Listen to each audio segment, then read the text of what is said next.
Sundan natin palagi si Jesus. Ako po si Father Fiel Pareha at ito po ang ating segment, ang Daily Devotion, na kung saan tayo po ay magdarasal, magbabasa at magninilay kasama ng salita ng Diyos sa buong taon. Manalangin tayo. Sa ngalan ng Ama, ng Anak at ng Espiritu Santo. Amen. Halina, banal na Espiritu, liwanagan mo ang aming puso at isip nang maunawaan at may sa buhay namin ng iyong salita. Amen. Our Bible passage for today is from the Gospel of St. Mark chapter 3, verses 7 to 12, and I read it for you. Jesus departed with his disciples to the lake, and a great multitude from Galilee followed him. Hearing all that he was doing, they came to him in great numbers from Judea, Jerusalem, Idumea, beyond the Jordan, and the region around Tyre and Sidon.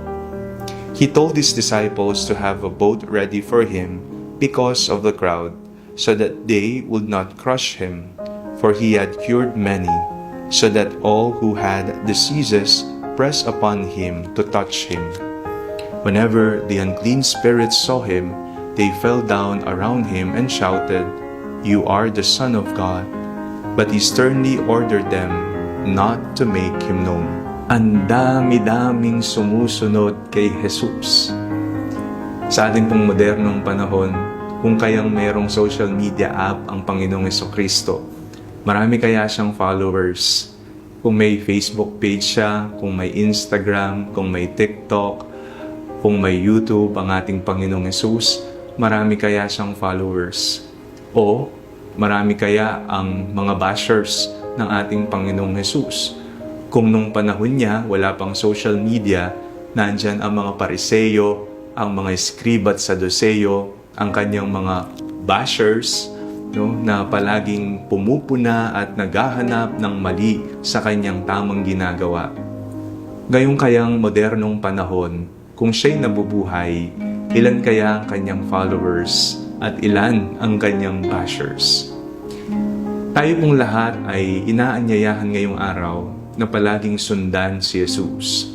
Ang pagsunod kay Jesus ay hindi lamang tuwing may milagro tayong nararanasan.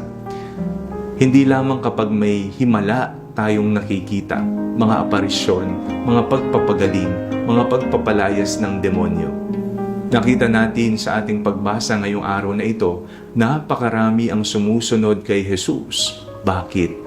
Sapagkat napakaraming kababalaghang ipinamalas ni Jesus. Pagpapakain sa mga libo-libo, ang pagpapagaling sa mga iba't ibang uri ng sakit, ang pagpapalayas ng mga demonyo, ang lahat ng ito'y nakikita ng mata ng tao. Kaya naman hindi magkamayaw ang mga taong sumusunod sa Kanya dahil nakikita nila ang mga kababalaghang ginagawa ni Jesus. Ang pagsunod natin ay nakabatay kay Jesus. Siya ang ating susundan. Siya ang ating paniniwalaan. Siya ang ating bukod na Panginoon. Sa mga panahon na tayo nagdududa sa ating pananampalataya dahil feel natin wala ang Panginoon o hindi nakikinig sa ating mga panalangin, o kaya naman sa mga panahon na wala tayong nakikitang mga himala, naway manatili tayo. Nawa ang sundan natin ay si Jesus at hindi ang mga kung ano-anong nakikita natin at hinihintay natin bilang mga tanda. Manalangin tayo. Panginoong Hesukristo, sa iyo po ang aming mga puso.